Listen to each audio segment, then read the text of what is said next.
ඕනේ යාළුවෝ ඉතින් පොරොන්දු වුණු විදිහටම ඉක්මනටම සෝලෝ මැක්ස් එකේ වීඩියෝ එකක් ගෙනලා තියෙනවා. ඉතින් අද වීඩියෝයේදී ඔයගලන්ට බලා ගන්න පුළුවන් කොහොමද මිනිට් ඕවරයත් එක්ක සටන් කරන්න කියලා. ඉතින් යාළුවෝ ඔයගලන්ට මතක නම් කලින් කොටසේදී කැන්ට ලැබෙනවා හිඩන් ස්ටැට් කියලා දෙයක්. ඉතින් ඒ දේ කලින් හැදුනේ බ්ලින්ක් කියලානේ. ඒ දේ ඇත්තම නම යාළුවනේ ගැප් කියන එක. ඔයා මේ වීඩියෝ එක බලන්නේ මාව සබ්ස්ක්‍රයිබ් නොකළා නම් අනිවාර්යයෙන්ම සබ්ස්ක්‍රයිබ් කරලා තියාගන්න. මොකද මේ සීරීස් එක ඉවර වෙනකම්ම වීඩියෝ ගොඩාක් ඉන්න තියෙනවා. ඒ හැමදේම මිස් නොකර බලා ගන්න ඕන නම් අනිවාර්යයෙන්ම බෙල් අයිකන් එක ක්ලික් නොකරපු යාළුවෝ අනිවාර්යයෙන්ම බෙල් අයිකන් එක ක්ලික් කරලා තියාගන්න. මොකද අන්න එතකොට තමයි වීඩියෝ එකක් දාපු හැටිය ඔයගලන්ට නොටිෆිකේෂන් එකක් එන්න ගන්න පුළුවන් වෙන්නේ. ඒ වගේම මේ වීඩියෝ එක අවසානයේ හොඳ නරක කියලා ඔයගලන්ට දැනුනේ කොහොමද කියලා කමෙන්ට් එකක් දාගෙන යන්න අමතක කරන්නත් එපා.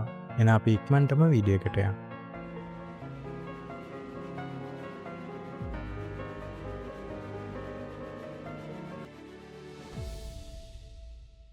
ගැප් මේ දේ හරහා හැකියාව ලැබෙනවා ඔහුට වඩා ශක්තිවන්තයෙක් සමග සටන් කිරීමේදී ඔවුන් අතර තියෙන ස්ටැට් ලෙවල් වල තියෙන පරතරය අඩු කර ගැනීමට. නමුත් ඔහු දුර්වලයෙක් එක්ක සටන් කරන්නේ නම් මේ දේ අනිත් පැත්ත වෙන්නේ මේ පරතරය වැඩිවීමක් සිදු වෙනවා. ඉතින් කැම් තාමත් ඉන්නේ මේ තුල ලෙවල් 1 එකේ. ඉතින් මේ ගැප් ලෙවල් 1 හිදී මේ වගේ ශක්තිමත් හතුරන් එක සටන් කරනකොට කැන්ට එක ලෙවල් එක සදා ස්ටැක් 3ක් හම්බ වෙනවා. මිනිටෝගේ අනාසෙන් කැරකී සෝහට ඒ පහරින් වැලකී එළියට එන්න පුළුවන් වුණා. අනේ රැඳී ඉන්න කැන්ව වේගෙන් ඉවතට විසික් කරන්න මිනිටෝවරයා උත්සාහ දරුවා. ඒවර සාර්ථක වුණත් මේ පහරින් වැඩි හානියක් කැන්ට සිදු වුණේ නැහැ. කැන් වහාම ඔහුගේ දන තබා මේ පහරේ වේගය අඩාල කර නැවතරක් සාටනට නැගිට්ටා. ඉතින් මෙන්න මේ විදිහ තමා කැන්ට ශක්තිමත් වෙන්න තියෙන එකම විදිහ. ඔහුගේ දැන් තියෙන ලෙවල් එක ලෙවල් 1. ඒ වගේම ස්ටැට් එකත් ඊට සමාන ස්ටැට් එකක් තියෙන්නේ. නමුත් මේ දේ හරහා ඔහුට පුළුවන් මේ වගේ ශක්තිමත් අය සමග සටන් කරන්න. ඉතින් ඒ දේට ඔහුට කරන්න තියෙන්නේ නොනවත්වාම ඔහුගේ පාරවල් වලින් වැළකී ඒ පාරවල් වලට මුහුණ දෙන එකයි. එතන ලෙවල් වැඩි කරගන්නත් ඉක්මනින් මේ ලෑඩ එක දිගේ ඉහළට නගින්නත් කැන්ට තියෙන එකම මාර්ගය විදියට කැන් මේ අවුරුදු ගණනාව පුරාවට හොයාගත්ත එකම දේ තමා මෙන්න මේ දේ. ඔහු සටන් කරපු හැම සටනකින්ම හැම ට්‍රයල් එකකින්ම ඔහුට තේරුම් ගන්න පුළුවන් වුණා මේ දේ තමා මේ ගේම් එක පුරාම තියෙන හොඳම ක්‍රමය කියලා. පිටෝවරයා නැවත වරක් තරහ ගිහින් ඔහුගේ පොරව අතට ගත්තා. ඒ පොරවෙන් වේගවත් පහරක් කැන් වෙත එල්ල කරන්න පටන් ගත්තා. නමුත් ඒ පාරද කැන් වෙත ළඟා වෙන්න මත්තෙන් කැන්ට පුළුවන් වුණා ඒ පාරෙන්ද පාසුවෙන්ම පැනගන්න. පාරෙන් මෙහෙම බේරගත්ත එක්කම නොටිෆිකේෂන් එකක් ආවා මේ ගැප් කියන එකේ ලෙවල් එක පොඩ්ඩක් වැඩි වුණා කියලා. ඊළඟ පහරද මේ විදිහට එළුණා. තවත් පාරවල් මෙහෙම එළුණා. කොහොම නමුත් මේ හැම දෙයකින්ම කැන්ට බේරෙන්න පුළුවන් මාර හැකියාවක් තිබ්බා. මොකද ඔහුගේ ශරීරයේ පාර එනකොටම දන්නවා මොකද්ද වෙන්නේ කියලා. මේ හැමදේම ඔහුගේ ශරීරයේ මෙන්න මනස තුළම සඳහන් වෙලා තියෙනවා මේ පහරවල් කොහොමද එල්ල කරන්න කියලා. ඔහුට එන්න ගත්තා දිගින් දිගටම ඔහුගේ ගැප් ලෙවල් එක. එහෙම නැත්නම් මොවුන් දෙදෙනා අතර ඇති පරතරය ටිකෙන් ටික අඩු වෙන කියන මැසේජ් එක. ඊළඟ පහර එල්ලුනේ ඔහුගේ ඔළුව ළඟින්. ඊළඟ පහර ඔහුගේ උරහිසට. ඊළඟ පහර ඔහුගේ කකුලට. ඊළඟ පහර ඔහුගේ ශරීරයට. ඊළඟ පහර කෙලින්ම එල්ලුනේ ඔහුගේ හදවතට. මේ හැම පහරකින්ම කැන්ට ගැලවෙන්න පුළුවන් වුණා. ඔහු මේ පහරවල වලින් බේරීමට මනාව පුහුණු කරපු අයෙක්. ඉතින් මේ පහරවල් හැම එකක් ආයේ ඔහුට මිස් වෙනකොට අර මැසේජ් එක එහෙම නැත්නම් නොටිෆිකේෂන් එක ගලාගෙන එන්න පටන් ගත්තා. ඔවුන් දෙදෙනා තියෙන පරතරය මේ දේ අරා ටිකෙන් ටික අඩු වුණා. කැන් කියන්නේ මේ දේවල් වලට ප්‍රවීණයෙක්. ඒ වගේම කැන්ට තේරුම් ගන්න පුළුවන් මේ පහරක් එන ඕනෑම අවස්ථාවක. නැවත වරත් අර රාක්ෂයා වේගවත් පහරක් කැන්ට එල්ල කරන්න පටන් ගත්තා. ඒ දිනුත් හොඳ ජම්ප් එකක් දාලා කැන්ට බේරෙන්න පුළුවන් වුණා. බෙල්ලේ ගෑවි නොගැවි පොරව අවරා ගියේ. ඉතින් මේ තිනුත් ඔහුට ආයි නැවත වරක් අර ගැප් එක අඩු කරගන්න පුළුවන් වුණා. මෙහෙම උඩ පයින් ගමන් කැන් හිතුවේ මේ හැමදේම පටන් ගත්ත දවසේ ඉඳන් මේ හැම දෙයකටම මම ප්‍රවීණෙක් වුණා. වින්ටර්වරයා එල්ල කරන පහරවල් මොනතරම් පවර්ෆුල් වුණත් වැඩක් නැහැ. ඒ කිසි දෙයක් මා වෙත ළඟා වෙන්නේ නැත්තම් මට පුළුවන් නම් මේ හැම එකකීම ඩොජ් කරන්න ඔහුගේ පවර් එක ගෙතරම් තිබ්බත් ඒ දෙයින් වැඩක් නැති වෙනවා. තවත් වේගවත් පහරක් එල්ල කරා. ඒ දිනු සාර්ථකව උට පැනගන්න පුළුවන් වුණා. මෙතන හිටිය අනිත් සෙට් එක එහෙම නැත්නම් හැනාගේ කට්ටිය පුදුම වෙලා බලන් හිටියා මොකද්ද මේ වෙන්නේ කියලා. ඔවුන්ටත් අදා ගන්න බෑ මේ පුද්ගලයා කොහොමද මේ දේවල් කරන්න කියලා. හැනාට කෑ ගැහුවා එතන කන්නඩි දාගයක් හිටිය පුද්ගලයා. ඔයා හිතනවද මේ වගේ කෙනෙක් එක්ක අපි ප්‍රශ්නයක් දාගත්තොත් මොන විදියට ඒ දේ අවසන් වෙයි කියලා? හැනාගේ හිත ඇතුළෙන් පවා ඇයි මහිතයට පත්වෙලා හිටියේ ඇටත් හිතාගන්න බෑ මේ පුද්ගලයා මේ විදිහට සෙල්ලම් කරන්නේ කොහොමද කියලා. නමුත් අපි මුලින් හිතුවේ මේ පුද්ගලයාව මරලා දාලා ඒ වගේම මොන්ස්ටර්ස්ලා මරලා දාලා එයාගේ තියෙන හැම දෙයක්ම අපි හොරකම් කරන්න. නමුත් ඒ හැම දෙයක්ම දැන් සම්පූර්ණ බොරුවක් බවට පත් වෙලා. එහෙම නැත්තම් විහිළුවක් වෙලා. ඒ පුද්ගලයා මත දැන් අපිට යැපෙන්න සිද්ධ වෙලා තියෙන්නේ. මේ අතර සටන පැත්තෙන් මින්ටෝවරයාගේ තරහව තවත් වීරුවක් බවට පත් වෙලා. ඔහු එල්ල කරපු කිසිම පහරක් ඔහුට හරියාකාරව එල්ල කරගන්න බැරි වුණ හින්දා. කැන්න හැබැයි එහා පැත්තේ ඉඳන් hina වෙවි ඔහු දිහා බලමින් හිටියා. ඇත්තටම ඔයාගේ පහරවල් වේගවත් නෑ. ඔයා එහෙම අත වනනවා විතරයි. ඔයා කොහොමද හරියට පහරක් මට එල්ල කරන්නේ? ඒ හරහා අර වියරුව තවදුරටත් වැඩි වුණා. මින්ටෝවරයා වේගයෙන් ගර්ජනාවක් යොමු කරා. මුළු ප්‍රදේශයම දෙදරා ගියා. නැවතවරක් ඔහුගේ විසික් වෙලා තිබ්බ පොරව අතර ගත්තා. ඒ පොරවෙන්ම වේගවත් පහරක් එල්ල කරා. ඒ පොරව කෙලින්ම එල්ල වුණේ කැන්ගේ ගෙර ප්‍රදේශයටයි. දැන් කිසිම බයක් නැතුව ඒ පහර ළඟා වෙනකම්ම හිටියා. අන්තිම මොහොතේදී ඔහුගේ ශරීරය දිශාව වෙනස් කරා. ඒ පහර ඔහුගේ බෙල්ල ගාවින්ම ඇදී ගියා. අවසනාවට වාගේ ඒ පහරයට හැකියාව ලැබුණා කැන්ගේ බෙල්ල යාන්තමින් සිදුරු කරගෙන යන්න. නමුත් ඒ ප්‍රහාරය එතරම් බරපතල දෙයක් නොවේ. ඊළඟට මැසේජ් එකක් ආවේ you have barely entered the fatal attack කියලා. බලවත් පහරක් ඔබ යාන්තමින් මගහරවා ගත ඇත. ඉතින් මේ හරහා කැන්ට ලබා ගන්න පුළුවන් වුණා සාමාන්‍යයෙන් ලැබෙන පොයින්ට් ප්‍රමාණයට වඩා වැඩි ප්‍රමාණයක්. පොයින්ට් සම්පූර්ණ එකක්ම ඔහු වෙත ලැබුණා මේ ප්‍රහාරයෙන් හින්දා. ඉතින් කැන් මේ දේ හරහා තේරුම් ගත්තා ලේ බින්දු කිහිපයක් මත සම්පූර්ණ ස්ටාර් පොයින්ට් එකක්ම ලබා ගන්න පුළුවන් හැකියාවක් තියෙනවා කියලා. හැබැයි එහෙම ලේ බින්දු කිහිපයක් නාස්ති වෙනවා කියන එක එතරම් නරක දෙයක් නොවන බව ඔහු තේරුම් ගත්තා. වැඩි මොහොතක් යන්න කලින් ඊළඟ පහරයත් ඔහු වෙත ළඟා වුණා. නමුත් ඒ පහරෙනු සාර්ථකව බේරෙන්න ඔහුට හැකියාව ලැබුණා. නමුත් ඔහුට තේරුණා තවමත් ඔහු ශක්තිමත් නැහැ කියලා මේ පහරකට ඍජුව මුහුණ දෙන්න. බැරි වෙලාවක හරි පහරක් ඔහු වෙත එල්ල වුණොත් ඒ දේ තුළින් මේ සම්පූර්ණ ප්ලෑන් එකම විනාශ වෙන්න පුළුවන්. එහෙම නැත්නම් ඔහුගේ කතාව සම්පූර්ණයෙන්ම අවසන් වෙන්න උනත් පුළුවන් බව මෙතනදී යම්තාදරට ඔහු තේරුම් ගත්තා. ඉතින් ඒ නිසාම මේ සටන තවදුරටත් කරගෙන යන්න ඔහුට අවශ්‍ය වුණේ නැහැ. මේ දේ දැම්ම නවත්තන්නයි ඔහුට ඕන වුණේ. ඔහු ඒත් එක්කම බැලුවා ඔහුගේ අනිත් සමාජිකයන් දිහා. ඔවුන් සම්පූර්ණයෙන්ම ගලකට මුවා වෙලා මේ දේ බලාගෙන හිටියා. ඇත්තටම ඔවුන් තුල මරණ බය තාමත් එලෙසමයි. ඔවුන්ට ඕන වුණේ නැහැ මේ දෙයට මුහුණ දෙන්න. ඒ වුණාට ඔවුන්ට අවශ්‍ය කරේ කොහොම හරි මෙතනින් ඉක්මනට ඉවත් වෙලා යන්න. මේ අතර හැනා ඉමීට මේ සල්න අතරෙම එබිකම් කරලා බැලුවා මෙතන මොකක්කෝ දෙයක් තියෙනවද ඔවුන්ට පැනගන්න කියලා. අර සතා කැන් එක්ක සටන් කරන අතරේ ඔවුන්ට හොඳ වෙලාව කියන එක තේරුම් ගත්තා. එමෙට ඔවුන් ඉදිරියට යන්න පටන් ගත්තා. නමුත් වැඩි වෙලාවකට මේ දේ කරන්න බැරි වුණා. එකපාරටම කැන් ඔහුගේ පිටිපස්සේ හිටගත්තා. ආ කට්ටිය කොහරි යනවද කියලා ඔහු විහිළුසහගතව ඔවුන්ගෙන් ඇහුවා. හැනාට තරහව වෙන්න පුදුමයකුත් ආවා. ඒත් එක්කම පිටිපස්ස හැරි බැලුවා. ඔහුට මොකද මතක් වුණා ඒ දේත් එක්ක එන්නේ කවුද කියන එක. කැන්ට පිටිපස්සෙන් හිටියේ අර යෝධ මුර්ගයා. කැන් කියා හිටියේ ඕගොල්ලොත් මං වගේ මේ දෙම කරන්න ඕනේ. නැත්නම් ඕගොල්ලන්ට කවදාවත් බැරි වෙයි ඕගොල්ලන්ගේ ස්ටැට් එක ඉස්සරහට වැඩි කරගන්න. ඒත් එක්කම අර යක්ෂයා වේගවත් පහරක් කැන් වෙත එල්ල කරන්න සැරසුණා. ඔයාලට පුළුවන් නම් මෙයාගේ පහරවල් වළක්වන්න ඕගොල්ලන්ට හිඩන් ස්ටැට් කියලා දෙයක් අන්ලොක් වෙනවා. ඒ දේ හරහා ඕගොල්ලන්ට පුළුවන් වෙනවා ශක්තිමත් වෙන්න. ඔගොල්ලෝ try කරලා බලන්නකෝ. ඔගොල්ලෝ හිතනවට වඩා මේ දේ ගොඩක් සරලයි. ඉතින් අපි දේවල් ෂෙයා කරගන්න ඕනේ නේද? ඔයා මුලදී කිව්වේ අන්න ඒකයි මම මේ දේ ඔයාලටත් කියන්නේ. ඒත් එක්කම අර මුර්ගයා විශාල බාලයක් ඔහුගේ පොරව වෙත රැස් කරන්න පටන් ගත්තා. ඊළඟට පොරව වේගයෙන් ඒ පැත්තට එල්ල කරා. නඩ කර කියා ගන්න දෙයක් නැති වුණා. ඒ දෙස ගල් ගහිලා බලාගෙන හිටියා. නමුත් අතක් වගේ දෙයක් ඇවිල්ලා ඇව පල්ලෙහාට ඇද්දා. ඒ වගේම අනිත් අය ඈතට විසිකුණා.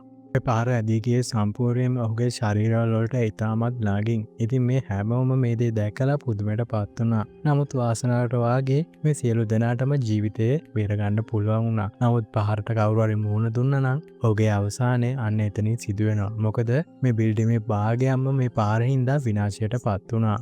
ඒ පහරේ හිටියා එතන හිටියේ එක සමාජිකයෙක් පවා බිමට ඇද වැටුණා. ඔහුට නැගිට ගන්න තරම්වත් බැරි වුණා. ඒ තරම් ඔහු බයේ ගල් කැහිලා බලාගෙන හිටියා මොකද්ද මේ වෙන්නේ කියලා. හැනා පවා මේ පහරෙන් බීතියට පාස් වෙලා ඇගේ මරණ බය ඇගේ ඇස් දෙකෙන් සනිටුවන් වුණා. නමුත් මෙතන hina වෙවි හිටියේ එක පුද්ගලයයි. ඒ තමයි කැන්. ඔහු පවසා සිටියා ඔය විදියට හිඳගෙන හිටියොත් නම් ඔයගලන්ට මොකුත් කරන්න බැරි වෙයි. ඔයගොල්ලෝ එක්ක මේ පහර වලින් බේරෙන්න ඕනේ. එහෙම නැත්නම් ඔයගලන්ට තියෙන දුර වැඩි කරගන්න ඕනේ මේ එනුවිත් එක්ක. ඉතින් මේ මින්ටෝවරයා පැත්තට හැරුණු කැන් අහන්න පටන් ගත්තා. ඒ දේවල් එහෙම නේද? පුංචි වහු පැටියෝ ඉතින් මේ දේත් එක්ක මින්ටෝවරයාගේ තිබ්බ තරහට සීමාවක් නැති වුණා. වීරුව තවත් උස්සන්න වුණා. නැවතරක් ඔහුගේ පොරව අතර ගත්තා. නමුත් විශාල ශබ්දයක් නංවමින් කැන්ට හා මින්ටෝවරයාගේ සරණට තවත් බාධාවක් ඇති වුණා. ඔවුන් දෙදෙනාව වෙන් කරමින් විශාල ගලක් මතුවෙන්න පටන් ගත්තා. එය ඔවුන්ගේ සරණට බාධාවක් වුණා. එක ගලන්න මේ විශාල ගල් භාගයක් ඔවුන්ගේ පැත්තට ආවා. සම්පූර්ණයෙන්ම නැවත වරක් මේ මර්ස් එක චේන්ජ් වෙන්න පටන් ගන්න තියෙන්නේ. යන් තේරුම් ගත්තා මෙතන මොකද්ද වෙන්නේ කියලා. මේ දේත් එක්ක කැන් hina වෙවි මින්ටෝවරයාට අර්ථමනා කිව්වා අපි නැවත වරක් ඉක්මනටම හම්බෙමු. එතකන් දැනට සමුගන්නවා කියලා. මින්ටෝවරයා මෙහෙම බලා ඉද්දිම ඔහුගේ ඉදිරියේ තිබ්බ ගමන් මාර්ගය සම්පූර්ණයෙන්ම ගල් වලින් වැහිලා ඒ දේ සම්පූර්ණයෙන්ම බිත්තියක් බවට පරිවර්තනය වුණා. තරහව පාලනය කරගන්න බැරි වුණා ඔහුට. ඔහු ගත්තා ඔහුගේ පොරව නැවත වරක් අතට වේගවත් බලයක් කරන් පුළුවන් තරම් හයියෙන් ගැහුවා මේ බිත්තිය කැඩෙන්න. එකපාරක් නෙමෙයි දෙපාරක් මේ දෙයට උත්සාහ කරා. නමුත් කිසිම වෙනසක් සිදුුනේ නැහැ. වැහුණු මාර්ගය එලෙසමයි. සටනක් වෙලා තිබ්බ පරිසරයේ ටිකෙන් ටික නිරතාවයක් බවට පත් වෙන පටන් ගත්තා. ලස්සන සමනල්ලෝ අතර වටෙන් පියාඹා ආවා. අඳුර වෙලා තිබ්බ පරිසරයේම ආලෝකවත් වුණා. ඇනාගේ හිතේ තිබ්බ මරණ බය ටිකෙන් ටික නැති වෙන්න පටන් ගත්තා. ඇය හිමීට හුස්ම ගන්න පටන් ගත්තා. ඒ අතර අනිත් අයත් බිම වැතිරලා හිටියා. ඔවුන්ටත් දැනුනේ මේ විදිහමයි. හිමීට ළඟා වුණා හැනා එතන හිටිය තව කෙනෙක් ගාවට. 4 දෙනෙක් වෙලා හිටියේ කණ්ඩායමේ දැන් දෙන්නෙක් බවට පත් වෙලා ඉන්නවා. මොකද අර කලින් එල්ල කරපු වින්ටර්වරයාගේ පහරෙන් තවත් දෙන්නෙක් විනාශ වෙලා තිනවා ගල් වලටම යට වෙලා. එන උට හැබැත් හිටියේ කියන් ඇහුවා තවදුරටත් අර වින්ටර්වරයා අපි පස්සේ එන්නේ නැති වෙයි නේද? මොකද මර්ස් එකේ වෙනස් වීමත් එක්ක ඔහුට අපිව හොයාගන්න බැරි වෙයි. දැන් මේ කතා බහට එකතු වුණා. ඒ දෙන එහෙම වෙන්නේ නැහැ. මොකද වින්ටර්වරයා පසුපස හඹා වෙන්නේ මෙන්න මේ සලබයාගෙන් වැටෙන කුඩු වගේ જાතියකට. ඉතින් ඒ කුඩු මං කලිනුත් අල්ලලා තිබ්බා. අන්න ඒ නිසා ඔහු මා පස්සෙන් ආවේ. ඉතින් අන්න ඒ දේ නිසා දැනුත් මම මේ සත්‍ය අල්ලපින්දා කවදාවත් ඔහුව අපිට වළක්වන්න වෙන්නේ නැහැ. ඔහු දිගටම අපේ පසුපස හඹාගෙන එයි.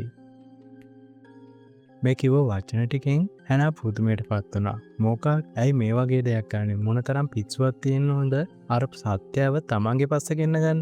කැන්ගේ මුහුණේ ස්වභාවයෙන් පෙනුනේ ඇත්තටම ඕකවත් ඔයාලට තේරුම් ගන්න බැරි වුණාද කියන එකයි. කැන් කිව්වා මේ දේ ඇත්තටම කරන්නේ මගේ ලෙවල් එක වැඩි කරගන්න ඕනේ හින්දා. ඔයාලට පොඩි කාලයක් තියෙනවා. ඔයගලන්ට පුළුවන් කැමති නම් මෙතන නතරලා පොඩි බ්‍රේක් එකක් ගන්න. පුළුවන් තරම් වෙලාවක් හුස්ම ගන්න. මොකද ආයි නැවත වරක් මේ මර්ස් එක චේන්ජ් වෙන්න පටන් ගන්නවා. එතකොට අපි සමහරක් විට තනි මාර්ගවල ගමන් කරයි. හිම තිබ්බ පිහියදව අවුල ගත්තා.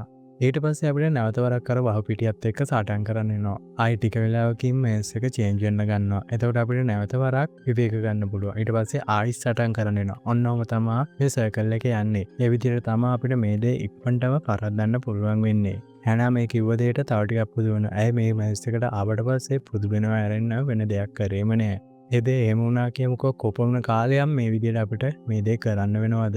අපි මේ වංකගිරියෙන් එළියට පිටත් වෙනකම් හරියටම එක මාසයක් මේ දෙත් එක්ක එතන හිටිය අනිත් දෙන්නගේ මොනවල් දෙක සම්පූර්ණයෙන්ම වෙනස් වුණා. ඔවුන්ට හිතා ගන්න බෑ මේ දේ ඇතුලේ කොහොමද ඔවුන් ජීවත් වෙන්නේ. මේ මොන්ස්ටර් වලට විරුද්ධව ඔවුන් කොහොමද සටන් කරන්නේ කියලා. ඔවුන් දෙදෙනා එතනම කඩා වැටෙන්න පටන් ගත්තා. හැනාට මේ දේ දරා ගන්න බැරි වුණා. මොකද මෙහෙම කාලයක් ගත වුණේ තාමත් එක දවසක් විතරයි. ඒකනොත් දවසේ භාගයක් පමණයි. නමුත් මේ වගේ දවස් 30ක් එක දිගට කරනවා කියන එක එතරම් පහසු කාර්යයක් නොවේ. ඔවුන්ට ජීවත් වෙලා ඉන්න පුළුවන් වේද කියන එකත් මෙන්න මෙතනදී කියන්න බෑ.